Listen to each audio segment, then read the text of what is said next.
Hey friends, Peggy Hall back with you from thehealthyamerican.org, continuing with my deep dives into the Maui Fire disaster, which sadly was inflicted upon the unsuspecting population. I'm streaming live, and it is 2 weeks basically after this fire and disaster occurred on the island of Maui, and with the hardest hit being Lahaina. I have an entire Maui playlist for you there below. There are a couple of things that really struck me over the last few days. Number one, the chief of police, as I call him, Pelletier, who came in from Las Vegas recently. He is a new hire here for Maui. He's been silent over the last several days.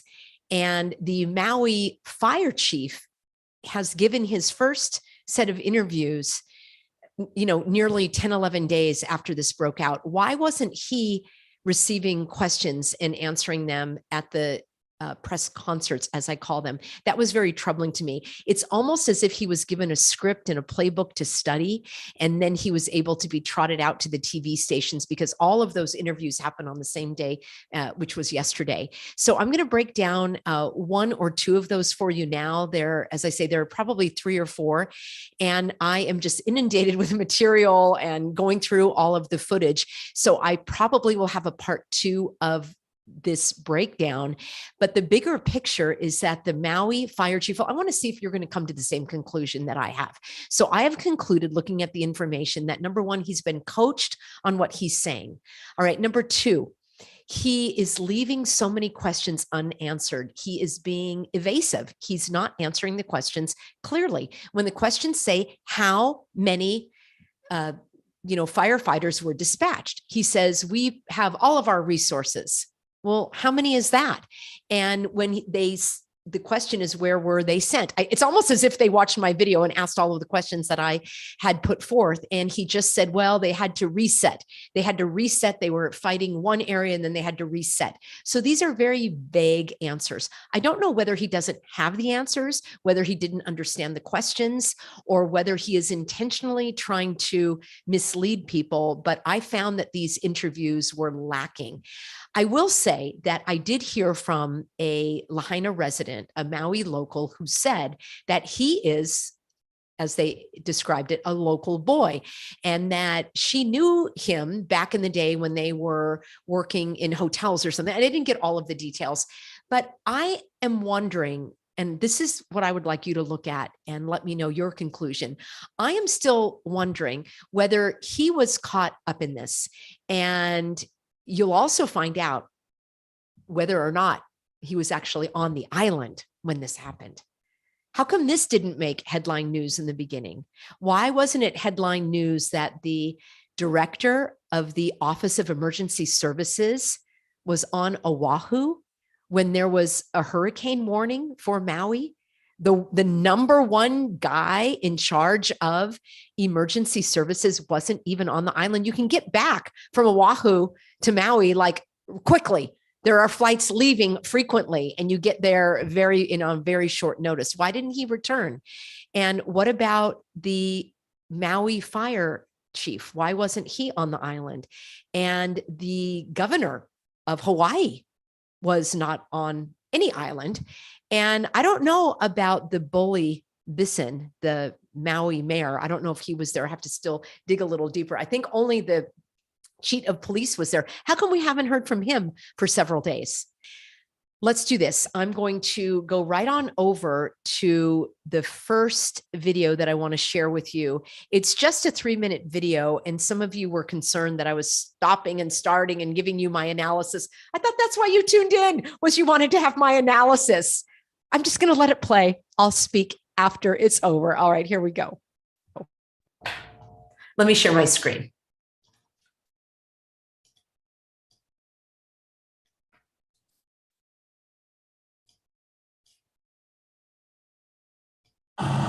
Aloha, Allison. I'm off of Kupunakea Street in Lahaina, and we've showed you neighborhoods that are completely gone. But for example, there's one behind me where one home is completely destroyed, but right across the street, there are more still standing.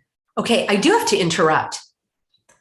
One question that has never been answered, I don't even think the question has been asked by anyone but me. How did the fire go out? How did the fire get put out? There was no water. The firefighters, as you'll hear, fled the scene in a police car, which sounds strange, but maybe they did. And you can see that this structure is burnt. These trees are not even singed. This one is, but these are not. So how did the fire go out when there was still fuel? Did the winds stop? Did the fire decide to turn around and go back the way it came? Who put the fire out? How was the fire put out if these winds were, we were told, anywhere between 70 or more miles per hour? The governor said they were 1,000 miles an hour in the footage that I brought to you. So that's a question nobody has ever answered or even has asked. What say you?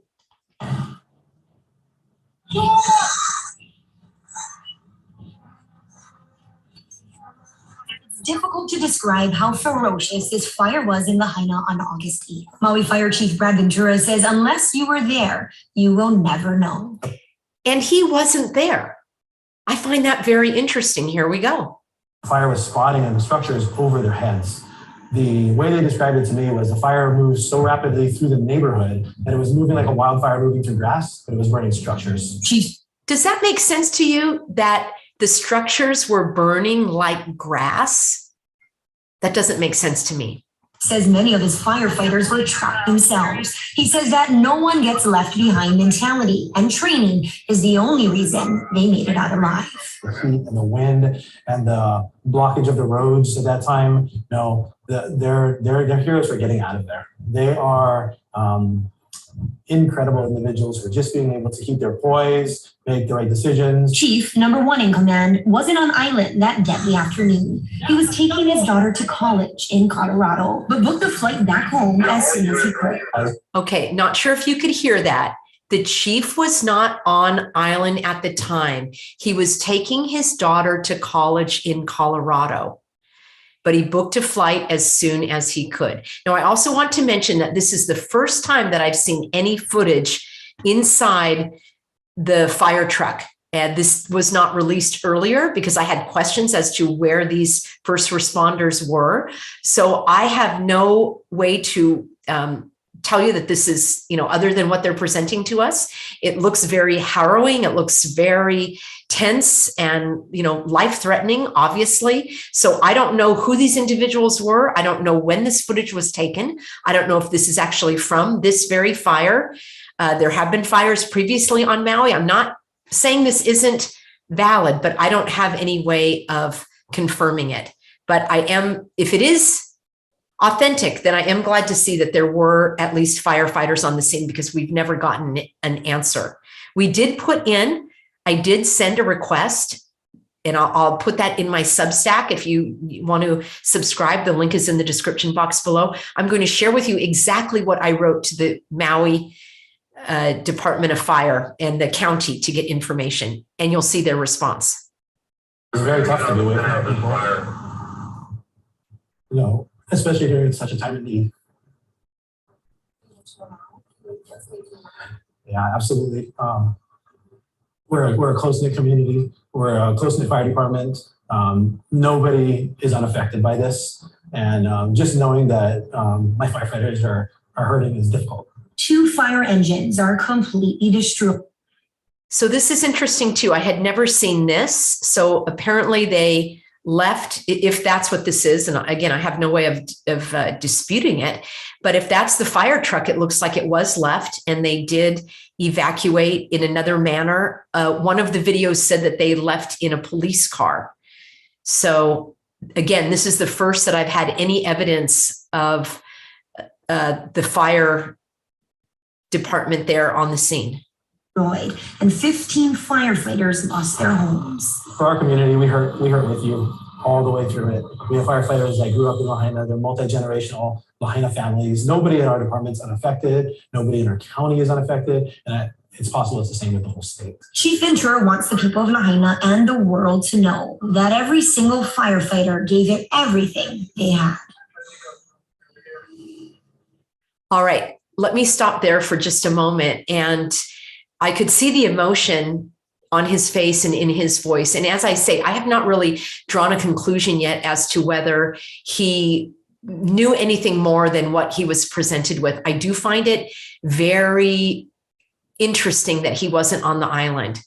And it's possible, let me just throw out a couple of scenarios, and then I've got one more video clip that I want to share with you. So in cases like this, or any type of event, number one, it's possible that it is, I'm going to plug in again.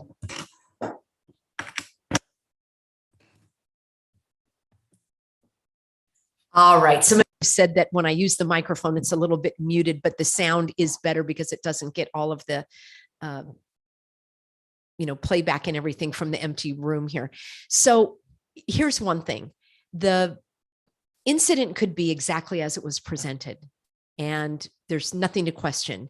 That a fire broke out because of the high winds from a hurricane that didn't bring any water, that somehow missed the island of Oahu, but just was off the shore of Maui. And these winds brought such destruction and devastation that the power lines went down, that sparked the fire, that burnt faster and hotter than normal outdoor fires. And that's exactly what happened. And that the firefighters were dispatched, and it was overwhelming, and then they escaped, and they didn't lose any of the firefighters, and you saw some of that footage. So that's possible. And all of the emotion that he is expressing, it could totally be genuine. Absolutely. Another scenario is that this is, an orchestrated, inflicted, intentional event, possibly coordinated at the time, because there were big winds. And so they could magnify it, augment it, accelerate it. That is a possibility as well. It's possible that not everyone who was involved, for example, this fire chief, it's possible that he wasn't aware if this is one of the scenarios. And those that probably were in on it, of course, at the very top, I can just see it in their faces, right? I've done a lot of coverage here. I need to be a little careful on this channel because I'm sure they will start marking it as, misinformation or something. But that's why I want you to draw your conclusion. It's possible that he was somebody that he saw what happened. He doesn't feel like he can question.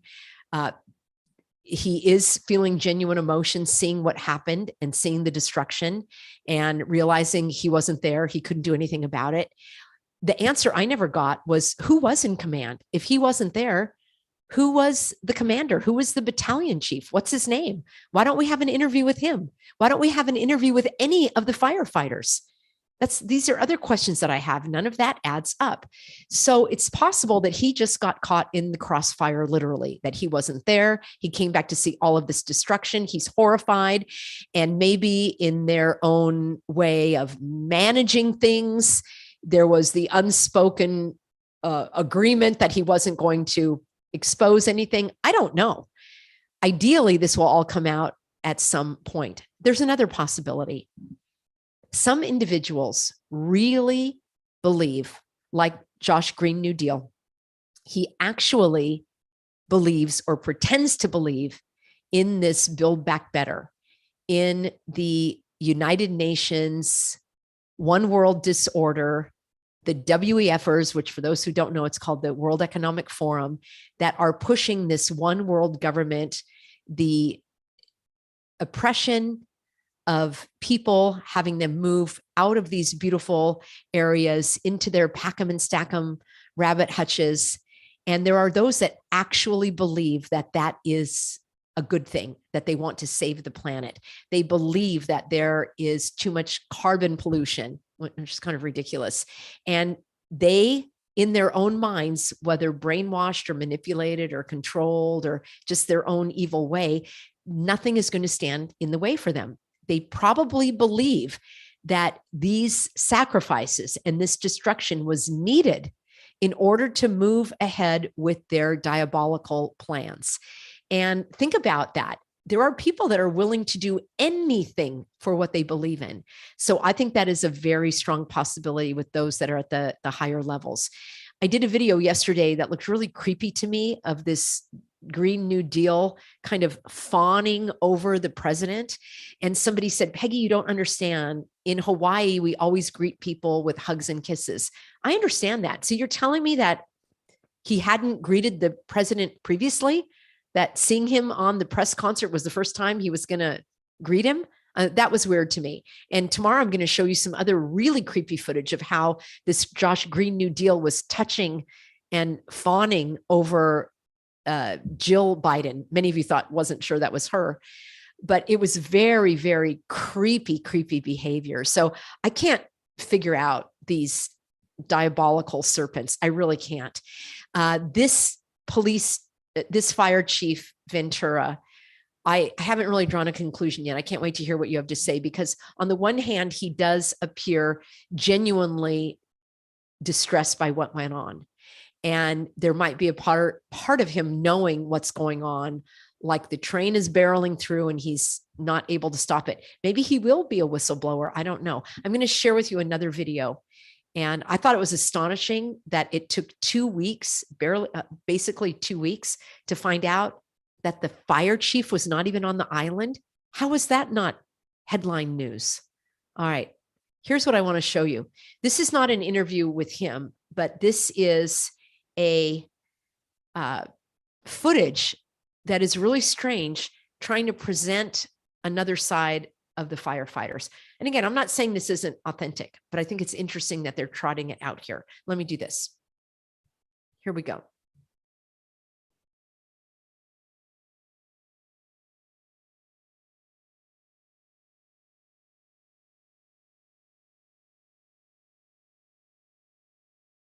I'm going to set this up for you. Let's make sure I've got it at the right speed. This is at one of the distribution. From these community sites, I was invited in to do a story about the community. And the reason for that is there are two parallel efforts, which are not mutually exclusive, going on right now in West Maui. You have Okay, so you've got now the fire department logos front and center on this broadcast, and they are helping with the disaster recovery efforts. I applaud them. I think that's awesome. I also see something else. This is called optics. There is an attempt to present the fire department in a positive light. Look at what they're doing. They're saving lives, and they are. I'm not minimizing any of the work that they're doing. I am questioning the production of this video clip and why it's being presented like this. Here we go. Municipal run sites or municipal affiliated sites like the Pili Plaza, which is right in back of the fire station here in the Pili. So you have it looks a little set up to me like, okay, now you guys all stand around that fire truck. Now make sure that that is all tied down strong. Now try it again. It just looks a little produced, highly produced to me. A lot of volunteer firefighters. You'll see the Red Cross on scene. The location of the Pili Plaza distribution. What is he doing? He's looking at the straps. He's going to look at another strap. Firefighters here have been very proactive. He's putting something on there from the county that would allow people. I don't even think we need, just look at the images without the voice. That's what I like to do.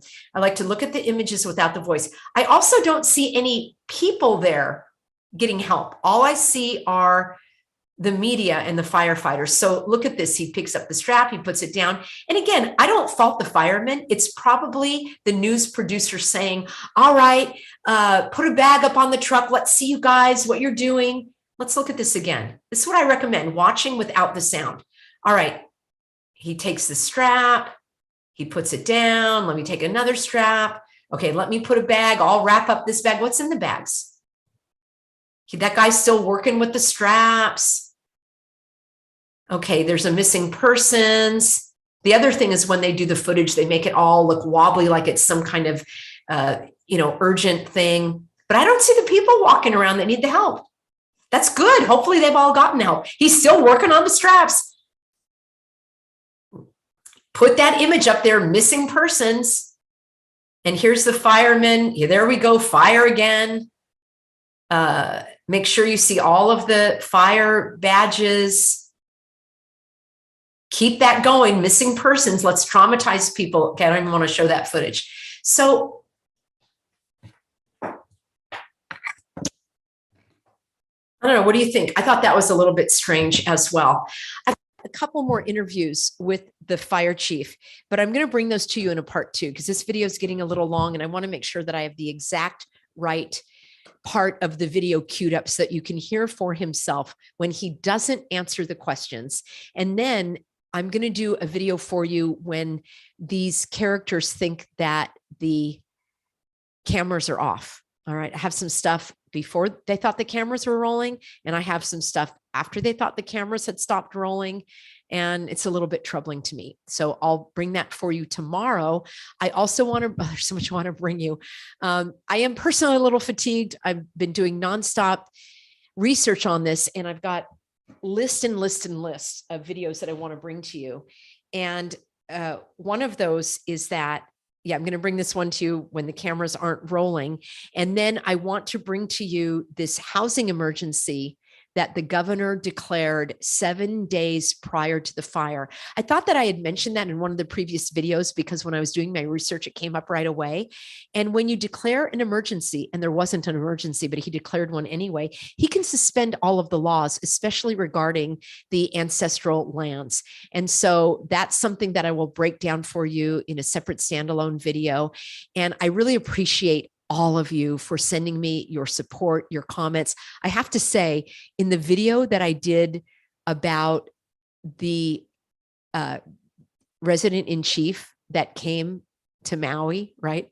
Biden, your comments on that video were brilliant. So anybody who hasn't seen it, I will link it for you, and also click on the Maui playlist. And it was the Maui governor and Biden, and it was creepy and weird, bizarre. He was doing his witchcraft, summoning spirits. He was saying 666. My lovely Olivia is endeavoring to do a couple of short little videos that I'll put on my Instagram page, which I hope that you are subscribed to and that you follow me there, because we've got some memes and things that I'm sharing there. But your comments were excellent. I really appreciate it. I cannot respond to all the comments, but please know within the first 24 hours, I read all of the comments. I always read all of the live streams. And then after that, I'm kind of on to the next video, and we're getting thousands and thousands of views and comments. And I'm so grateful. Welcome to all of the new subscribers that are on board here. I really appreciate you digging deeper and drawing your conclusions from the evidence that is being presented. I always like to ask questions, dig deeper, and so much about this just does not add up. Most of all, my prayers are with all of those that are suffering, everyone who's been affected. And please use your discernment as you are watching other channels on YouTube. There are some things that don't add up. You'll notice that I have not done any GoFundMes for anybody on Maui. I don't live on Maui. How could I help them? They already have different funds that are going up. Do your research. And the other thing I would recommend is maybe literally wait until the dust settles and the donations drop off. I certainly would not do any large, Red Cross or anything like that. And I would wait. Perhaps there's somebody that you know on the island that you could write to or help directly. So I'm always a little bit skeptical when I see individuals putting up their own GoFundMes. Like, is that money really going to the people who need it? So use your discernment, especially on some of this footage where it's very traumatizing and the narratives are being pushed where there is no way to verify or confirm that.